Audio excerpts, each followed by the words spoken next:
Please give us your attention.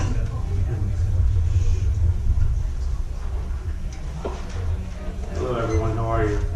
My name is Josh McCumber and I'm Director of Business Development for McCumber Wright Venture.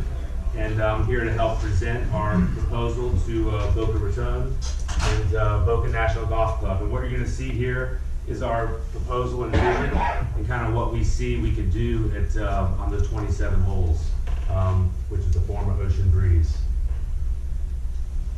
So as I mentioned, we're McCumber Wright Venture, which is the design arm of McCumber Wright Venture is Mark McCumber and Associates. And so that is built and designed over 60 golf courses worldwide. And sort of our moniker is a timeless look of a great golf course. The mission statement for our company is to provide the highest quality enjoyment of the golfing experience possible to players of all ages and ability. And so I think you'll see sort of in our concepts and from the other speakers here is we want to design a facility for you that everyone can play, everyone can enjoy, locals, and also attract people from all over the nation. So the plan that we kind of put together here is to design a state-of-the-art, forward-thinking, maintainable, and sustainable design. Boca Raton will be recognized nationally as a model municipal golf, tennis, and multi-use facility. The team. So many of us are here today that are going to be presenting, but we are the perfect blend of experience and vision to deliver a premium product. Our president, Mark McCumber Associates, is not able to join us, but he's going to have a little piece that he has a message for you all here in a couple slides. But as you can see, he's the president of Mark McCumber Associates, 10-time winner on the PGA Tour, a member of the American Society of Golf Course Architects, and over 40 years of design experience. James McCumber is my father. He's the chairman and CEO of MWV Golf. It was founded in 1971 as a landscape design and consulting business that has grown into building and designing golf courses all over. And he also has over 40 years of experience. Jeff Lukowski is our senior member, senior design associate. He's also an ASGCA member, an ASLA member, the American Society of Landscape Architecture, over 25 years of design experience.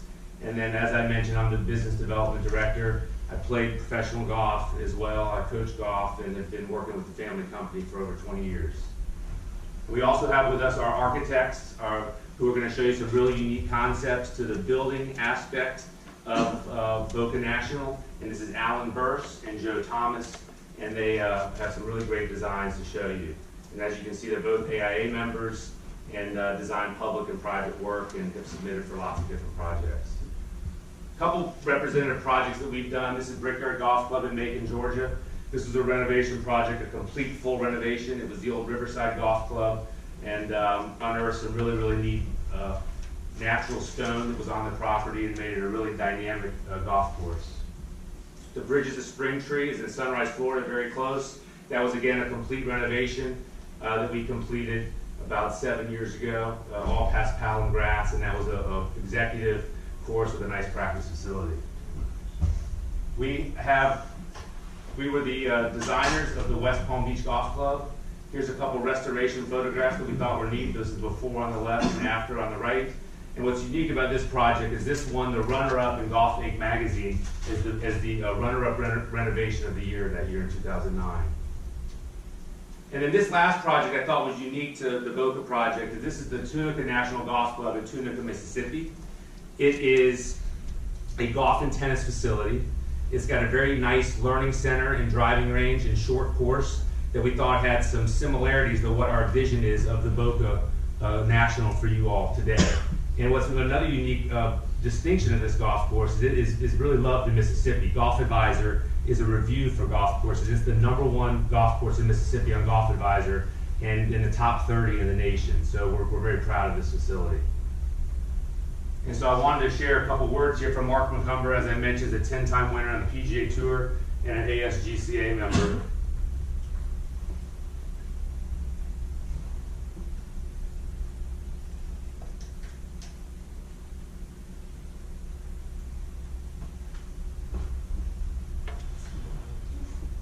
Is that too loud?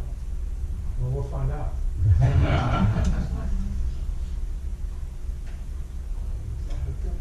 Yeah, it's actually. It's not too loud. What about the button there?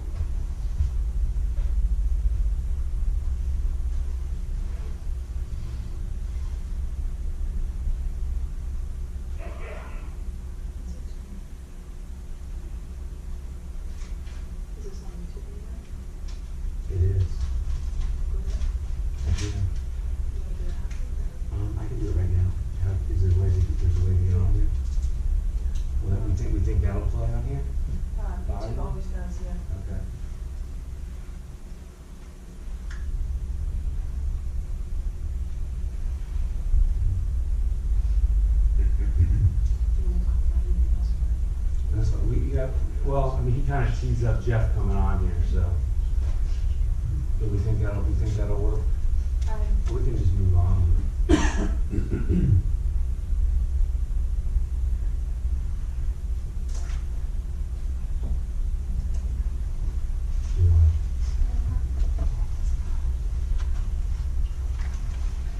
Let's first just go to the YouTube video. Like, we'll just go click one if we can hear it, then I can go try to find it.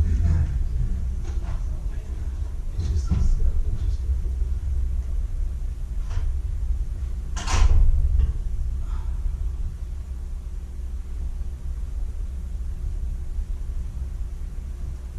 Maybe just go on. And I can try to look for it.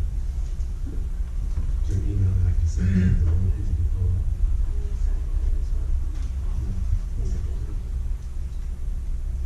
Sorry, guys. This is, Michael.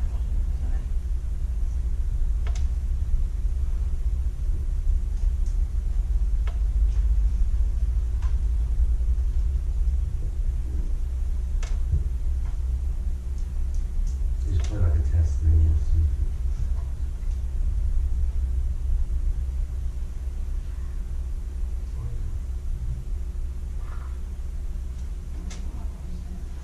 Okay, I can talk about what he said. We just deployed the land and solar array and did an illumination. There we go. What if we go back to the presentation? Ran the same sequence. There we go. Good work. Land and solar array, so it shines really bright lights on it to make sure it's safe. All right. Let's try. Happy to be responding to the request for proposals. You got it? Let me get back to this letter. Okay.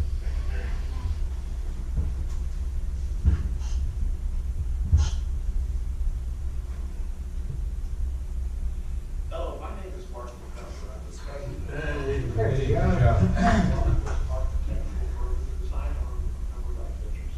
We're happy to be responding to the request for proposals to design the 27-hole golf course in the city of Boca Raton. We've been building golf courses and designing them since the 1970s, and over 60 projects around the world, over 20 in the state of Florida. We would love the opportunity to do something special in the city of Boca Raton. Our design philosophy is really simple. We like to build golf courses that we enjoy by all skill levels. I'm going to introduce you to someone, Jeff Luganowski, who worked with me for many years. Jeff and I are both members of the American Society of Golf Course Architects. And just to explain to you some of our ideas for building a golf course, designing a golf course in the city of Boca Raton that will be enjoyed by its residents and visitors. We love the opportunity to build a new Boca National Golf Club for the city of Boca Raton. We look forward to the chance to working with you.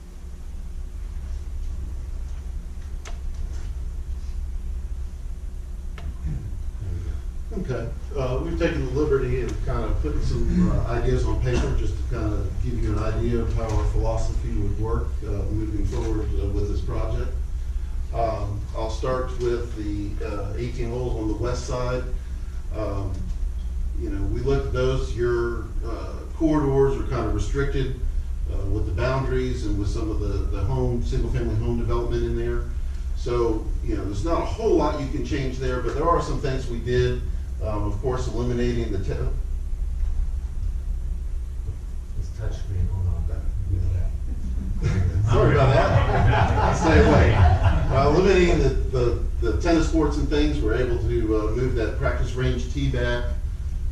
You know, the practice range area is pretty short. We're able to add a chipping green and short game area over here, putting green, and just the flow of the golf course, it kind of works best if the front nine is on the north side and the back nine is on the south side.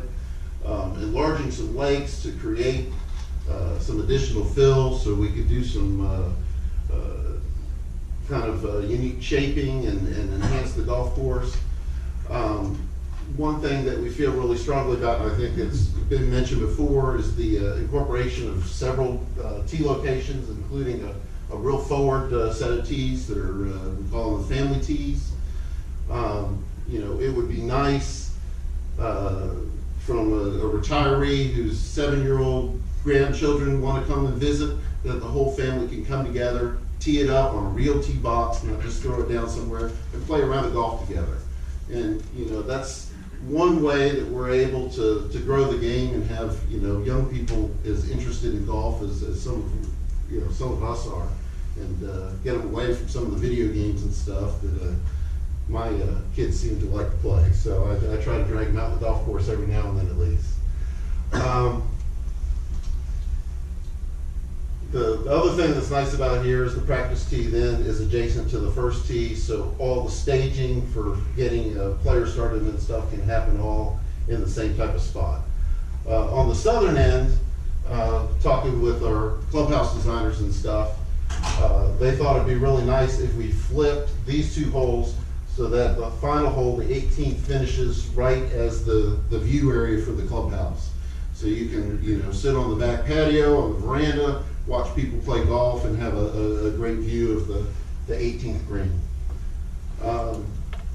Once again, you know, we got the forward tees here, you know, all new greens, bunkering, all that type of stuff that occurs in here. So that changes the routing a little bit in this area, but then it goes back to the more standard routing on that side. On the east side of the property is where the third 9 holes is. And there are a couple things that we think could be incorporated into here. On the north part of that would be a short par 3 course. So this could be a great course for beginners to get started. One of the difficult things in golf is that people find it too difficult to learn to take up the game. And, you know, they're uncomfortable and don't know the etiquette and everything else. So this provides a great opportunity to not make the game too big right out of the box for somebody that wants to learn how to play golf. It's an area that can be used for golf leagues, all sorts of things that you could do events on this area. It allows for shorter rounds, and that's one thing that I think societally we've had a difficult time in golf, that, you know, it takes 4 hours or more to play an 18-hole round of golf, plus the time to travel there and, you know, have eat or have a drink with your friends after you're done. And, you know, before you know it, you spent 6 or 7 hours at the golf course and not with your family. So that's why it's important to create an element here that you could play a few holes and then be able to return back without having to play the whole loop. So there's a crazy amount of different, I didn't touch anything that time. There's a crazy amount of different options you have there when you're playing the par 3. Another thing we thought about is this could be potential maybe to house a first tee chapter. You know, if that's something that wants to be pursued, that, you know, you can have kids out there and teach them the fundamentals of the game, and then, you know, the other great experiences that come through playing golf and the socialization that comes with that. Finally, you know, all the holes here for the most part are 150 yards or less, so there's no big holes here. And we thought it'd be kind of fun to think about the great, famous, short par 3 holes and try to incorporate them in the design. One thing that'd be, you know, kind of a fun thing to do, but, you know, so many people don't have the opportunity to play the 4 holes that we're talking about. And this would give them an opportunity to see how they would do in the same type of situation, you know, so we could match the size of the green, match the bunker locations, match the distance, match the water features and stuff. And then it would give a, you know, kind of promote, not, you know, that the par 3 is not just for people that are beginners or whatever, but everybody would want to, you know, take a shot and want to play that just to see how they would do. So we wound up with the 8th hole at Troon, which is also known as the postage stamp on the British Open rotation. We've got the 17th hole at TPC, the famous Island Green that everybody knows about. The 12th hole at Augusta National as part of Amen Corner.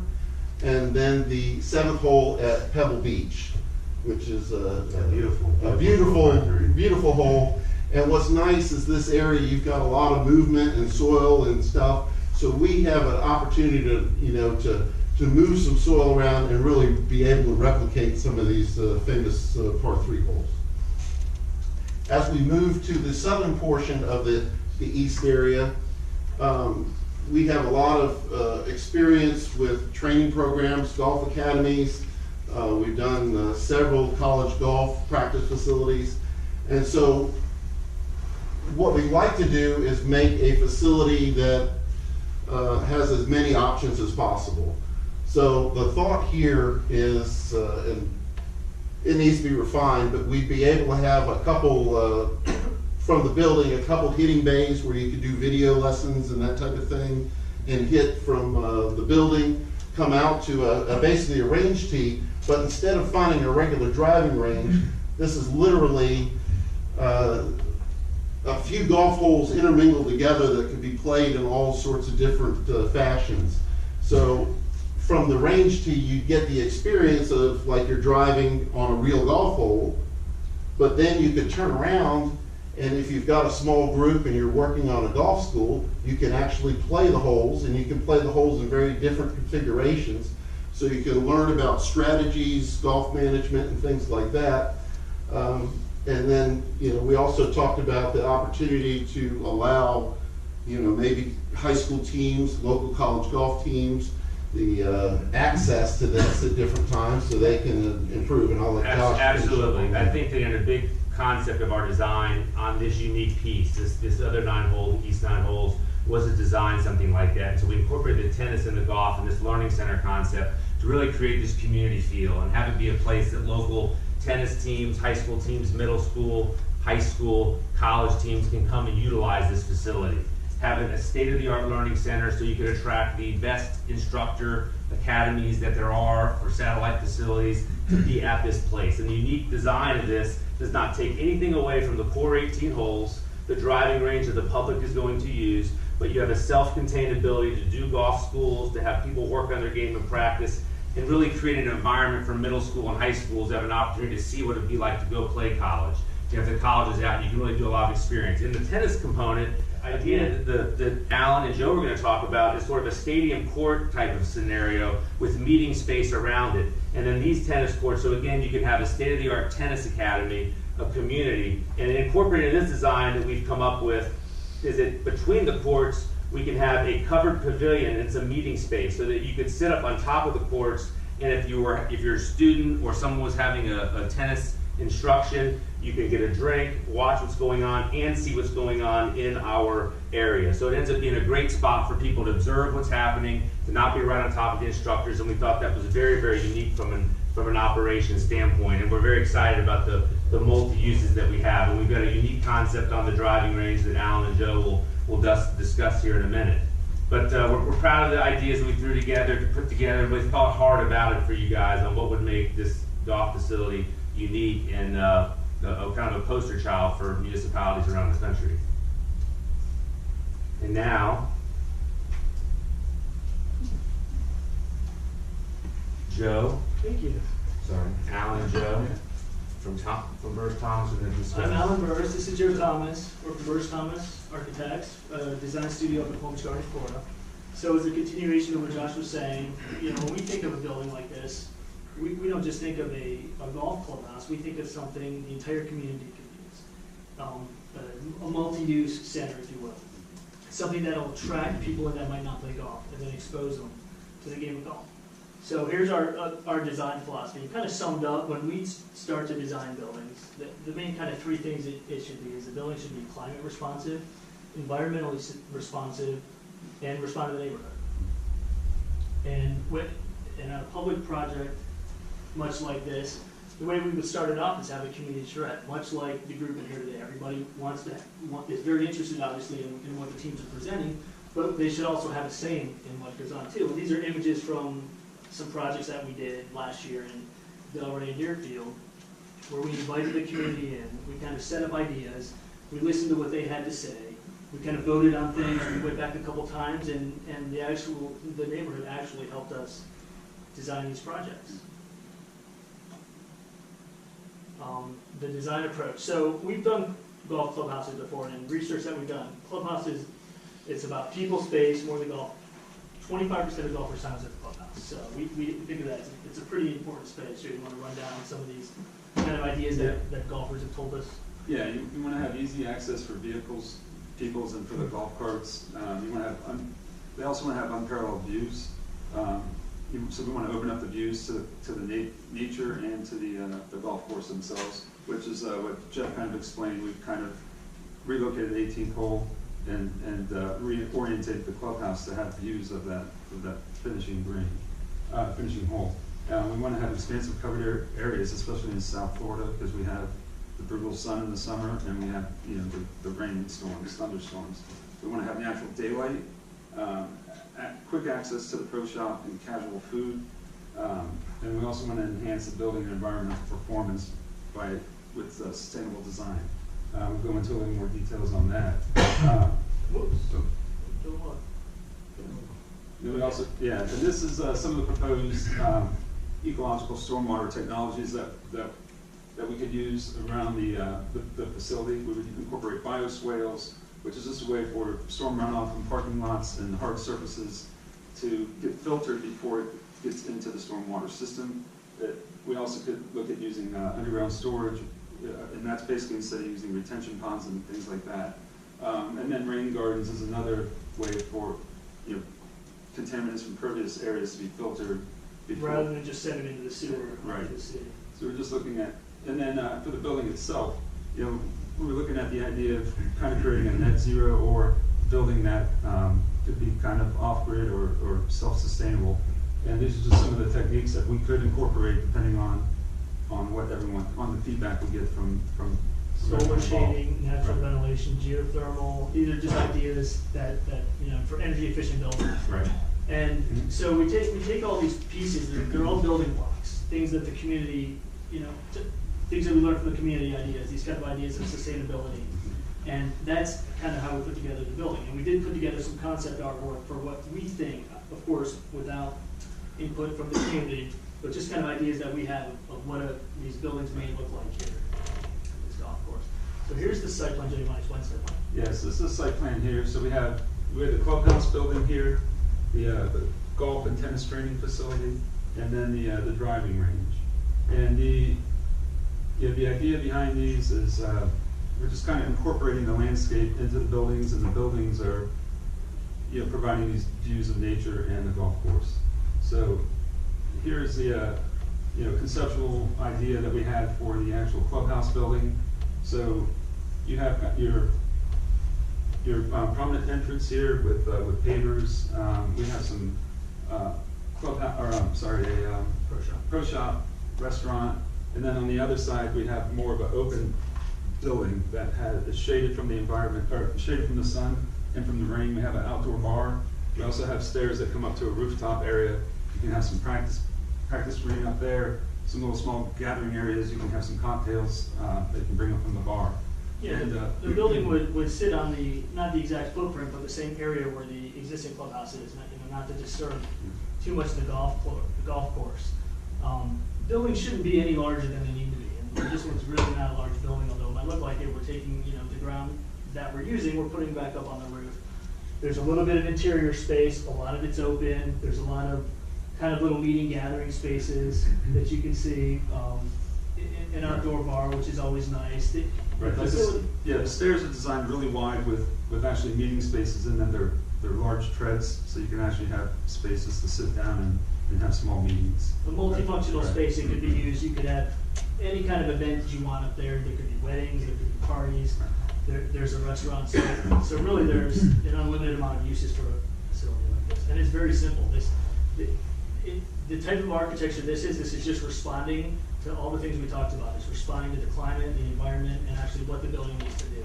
There's no style to this building. So this is it from the other side, which would be where the 18 green would be, where golfers would ultimately end up. And you can see there, you can see in the pro shop, you can see the bar that's up there, people up on the roof looking down, and Kart staging area covered. car staging. It just kind of makes a really exciting building that we think would really enhance this golf course. Yeah, this is a driving range that we're proposing could have a covered component to it, where you can actually drive off of the second level and drive the carts up to it for easy access. And then we're also talking about possibly having lighted driving range so that you can have some revenue at night and after hours. So this is an idea that we had there. And then the last slide here is just an idea we had for the training center with kind of a little stadium area for the main tennis court. and, Once again, some could be used outdoor for events seating. other than Right. just tennis, it would be a multi-use event, but here we're, Right. we're watching tennis and the gathering, but Right. this would be our training center, which there's a lot of uses there, and this would be if we weren't gonna have a hotel there. If we were gonna have a, If we were to have a hotel there, we thought that we could incorporate sort of a multi-facility with a hotel piece. So if people Right. want to come and train and stay there, or if other municipalities want to come check out this amazing place, there'd be a place for them, small conferences, things like that. So we could kind of have the space to do that, a small boutique hotel. So if there's anything else, we'd love to hear any questions you have. questions? Facility that you envision. And so I like a lot of your ideas in terms of sustainability and thinking out of the box in terms of stormwater drainage and uses that could be put to. I'm thinking about ADA compliance. Would facilities be ADA compliant? Yes, we would have an elevator in both buildings. And the course itself, would, people with certain disabilities be able to play? Yes. yes. Oh, absolutely, absolutely. In every part of the We building. make it all accessible with For the the car, entire site. tees, greens, Mhm. bunkers, all of that. Every Right. space in the building, I know it's not showing the artwork, but the roof, everything fully accessible, Right. that's how it would, that was how it would need to be. Mhm. Thank you. Mhm.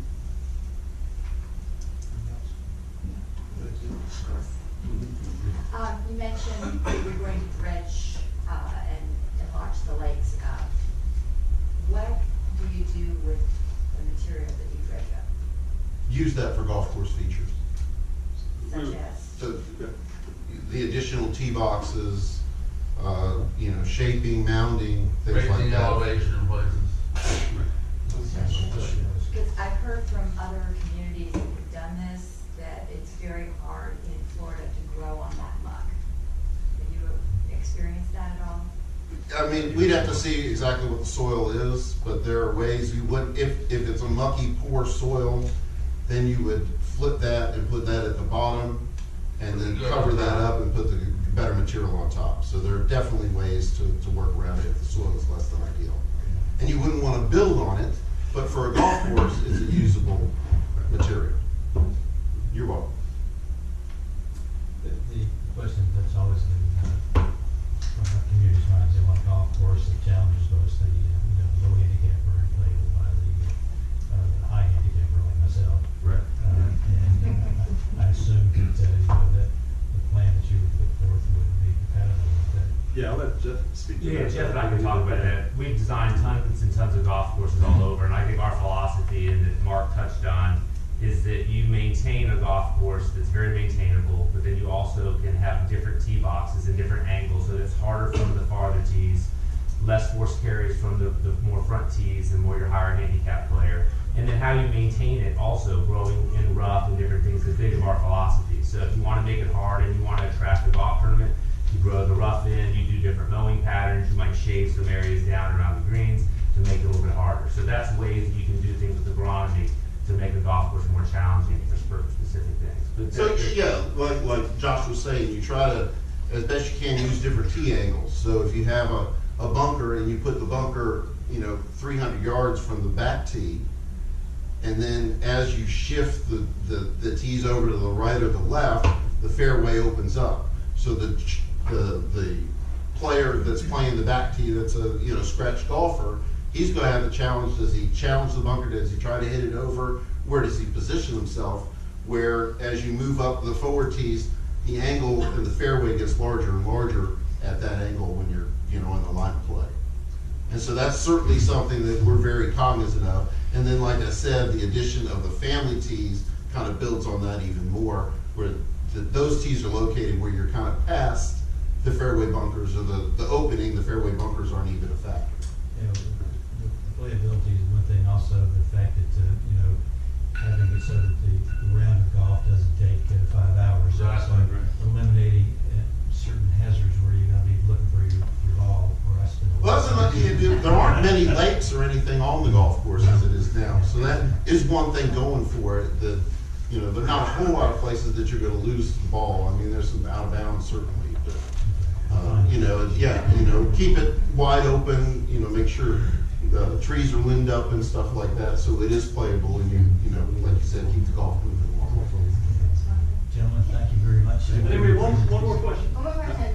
Can we get a copy of your presentation, number Absolutely. one? Number two, you said net zero. Is that really a possibility? Anything's a possibility. Financially feasible? Financially, it depends, it's a possibility, close to it. Or like legal? LEED certified, it would be simple on a project like this, especially redeveloping something.